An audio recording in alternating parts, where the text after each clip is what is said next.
శ్రీ అభయాంజనేయ స్వామి సాహిత్య గ్రామ దేవతల విగ్రహ ప్రతిష్టాపన మహోత్సవం భూలక్ష్మి మహాలక్ష్మి బొడ్రాయి సహిత పోచమ్మ తల్లుల విగ్రహ ప్రతిష్టాపన కార్యక్రమంలో హుజూరాబాద్ కాంగ్రెస్ పార్టీ నియోజకవర్గ ఇన్ఛార్జ్ వడితల ప్రణవ్ పాల్గొన్నారు. ఈ సందర్భంగా గ్రామ ప్రజలు ఆయనకు ఘనస్వాగతం పలికారు. అనంతరం గ్రామంలోని శ్రీ అభయాంజనేయ స్వామికి ప్రత్యేక పూజలు నిర్వహించారు. ఊరిని కంటికి రెప్పలా కాపాడుకునే గ్రామ దేవతల విగ్రహ ప్రతిష్ట కార్యక్రమ పూజలో పాల్గొనడం సంతోషాన్ని కలిగించిందని, గ్రామంలోని ప్రజలందరూ పండగకు రావడం వల్ల గ్రామం అంతా సందడిగా ఉందని అన్నారు. శ్రమ తీసుకుని ఇంతటి కార్యక్రమాన్ని ఘనంగా నిర్వహిస్తున్న కమిటీ సభ్యులను అభినందించారు. ప్రతిష్ట మహోత్సవానికి తన వంతు సహకారాన్ని ఆలయ కమిటీ సభ్యులకు అందజేశారు. ఈ కార్యక్రమంలో గ్రామశాఖ కాంగ్రెస్ నాయకులు, కమలాపూర్ మండల నాయకులు, గ్రామ ప్రజలు అధిక సంఖ్యలో పాల్గొన్నారు.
కొన్ని విగ్రహాలు చూడగానే మనకు చాలా ఆనందంగా అనిపిస్తుంది.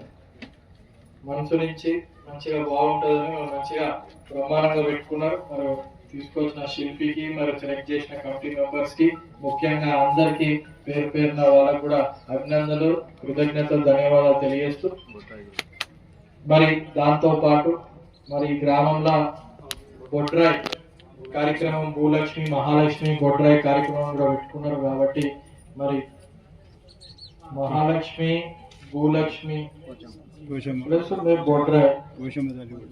బొడ్రాయి అంటే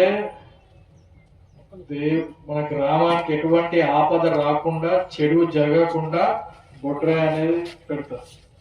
భూలక్ష్మి అంటే మన వ్యవసాయదారులందరూ మన భూమి నుంచి పండించే ప్రతి ఒక్కటి పంట మంచిగా ఎటువంటి ఇబ్బందులు కాకుండా మంచిగా పండాలి అని ఆ భూమాత సురక్షంగా చూసుకుంటారు. మహాలక్ష్మి అంటే మన ఇంట్లో మన కుటుంబ సభ్యులందరినీ చల్లగా, ఆరోగ్యంగా, ఐశ్వర్యంగా కూడా రావాలి అని దీవించేటందుకు మరి భూలక్ష్మి మహాలక్ష్మి బొడ్రాయిని ఊర్లో పెట్టుకుంటూ ఊరంతా మంచిగా ఉండాలి, సంతోషంగా ఉండాలి, ఎటువంటి ఆటంకాలు, చెడు జరగద్దని చెప్పి మనం ఆ కార్యక్రమం చేసుకుంటాం. సంతోషం.